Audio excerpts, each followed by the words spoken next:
அமெரிக்க அதிபர் டிரம்புக்கும் இந்திய பிரதமர் நரேந்திர மோடிக்கும் இடையே நெருங்கிய நட்பு இருப்பதாக சொல்லப்பட்டது. முதல் முறையாக 2017 காலகட்டத்தில் டிரம்ப் அமெரிக்காவின் அதிபராக தேர்ந்தெடுக்கப்பட்டார். அதன் பிறகு பிரதமர் மோடியுடன் நெருங்கிய நட்பை பாராட்டி வந்தார். பிரதமர் மோடி டிரம்பை இந்தியாவிற்கு அழைத்து நமஸ்தே டிரம்ப் நிகழ்ச்சி நடத்தினார். பதிலுக்கு அதிபர் டிரம்ப் மோடியை அமெரிக்காவிற்கு அழைத்து ஹவுடி மோடி நிகழ்ச்சியை நடத்தினார். மேலும் இருவரும் கிடைக்கும் நேரமெல்லாம் மாறி மாறி தங்கள் நட்பை பாராட்டி வந்தனர். அதிபர் டிரம்ப் வெரி குட் ஃப்ரெண்ட் என்று மோடியை போன்று வேறு தலைவரே இல்லை என்ற அளவிற்கு புகழ்ந்து பேசியிருக்கிறார். ஆனால் அனைத்தும் நடிப்பா என்ற ரீதியில் சமீப காலத்தில் டிரம்ப் மோடி நட்பு பல விமர்சனங்களுக்குள்ளாகியுள்ளது. 2025 டிரம்ப் மீண்டும் அதிபரான பிறகு வர்த்தகம், இமிகிரேஷன் மற்றும் வெளியுறவு கொள்கைகளில் முரண்பாடுகள் வெளிப்பட்டன.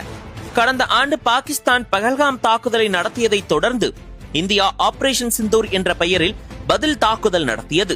இரு பக்கங்களிலிருந்தும் வான்வழி தாக்குதல் நடத்தப்பட்ட நிலையில் பேச்சுவார்த்தை மூலம் முடிவுக்கு கொண்டு வரப்பட்டது. ஆனால் இந்தியா பாகிஸ்தான் இடையேயான மோதலை அமெரிக்கா தான் தலையிட்டு நிறுத்தியது என்றும், இந்த போரை நிறுத்தாவிட்டால் உங்கள் மீது வரிக்கு மேல் வரி விதிப்பேன் என்று மிரட்டியவுடன் போரை இருவரும் நிறுத்திக் கொண்டதாக டிரம்ப் தெரிவித்தார். மேலும் பல தசாப்தங்களாக இருந்து வரும் காஷ்மீர் பிரச்சனையில் இதுவரை மூன்றாவது நாடு தலையிட்டதே இல்லை. அப்படி இருக்கும் சூழலில் இந்த விவகாரத்தில் அமெரிக்கா சமரசம் செய்ததாக டிரம்ப் கூறியது காங்கிரஸ் உள்ளிட்ட எதிர்க்கட்சியினர் மத்தியில் கடும் அதிர்ச்சியையும் அதிருப்தியையும் ஏற்படுத்தியது. அதே சமயம் பாஜகவினரோ பிரதமர் மோடியின் திறமையால் இந்த தாக்குதல் முடிவுக்கு கொண்டு வரப்பட்டதாக மார்தட்டி கொண்டனர். ஆனால் செல்லும் இடமெல்லாம் நான் தான் இந்தியா பாகிஸ்தான் போரை நிறுத்தினேன் என்று டிரம்ப் பலமுறை அடித்து கூறி வந்தார். மேலும் அதனை காரணம் காட்டி தனக்கு அமைதிக்கான நோபல் பரிசு வழங்க வேண்டும் என்றும் கோரிக்கை வைத்தார்.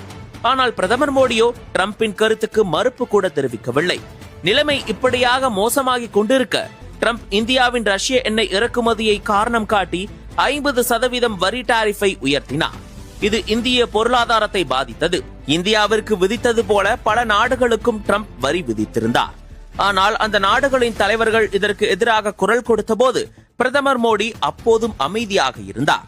அடுத்ததாக இந்தியா மீதான இறக்குமதி வரிகளை 50%-இலிருந்து 18% குறைக்க அமெரிக்கா ஒப்புக்கொண்டது.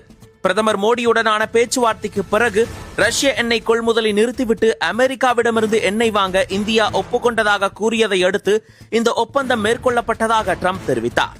மேலும் அமெரிக்கா பொருட்களுக்கு இந்தியாவில் 0 டாரிஃப் என்று இந்தியா அறிவித்துவிட்டதாக வெள்ளை மாளிகை தெரிவித்தது. அதேபோல் அமெரிக்கா சொன்னதை போல ரஷ்யாவிடமிருந்து எண்ணெய் வாங்குவதையும் இந்தியா குறைத்துக் கொண்டது. இந்த சூழலில்தான் மத்திய கிழக்கில் நடந்து வரும் போரால் உலகம் முழுவதும் எண்ணெய் தட்டுப்பாடு ஏற்பட்டுள்ளது. இந்த நிலை